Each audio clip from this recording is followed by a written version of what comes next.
سيادتك انت بتنباس ايدك ورجلك. هلا اذا فرضنا انك شبيح معناها انت لحيس كمان وبتبوس الايدين والاجرين اذا اضطر الامر.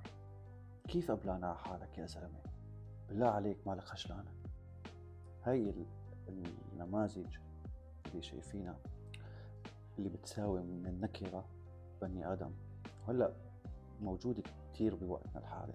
في كتير اشخاص فوق فوق فوق بس ما لهم اي عين، وصارت من وراء هيك شكايات. فيديو بخجل، انا خجلت عنه.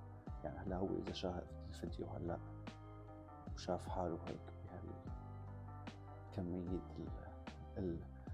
الاستهزاء، يعني لا ضل غاية ترفرفه ولا حتى تشرفه. كيف يفكر؟ بالله عليك مالك خجلان من حالك انك شبيح؟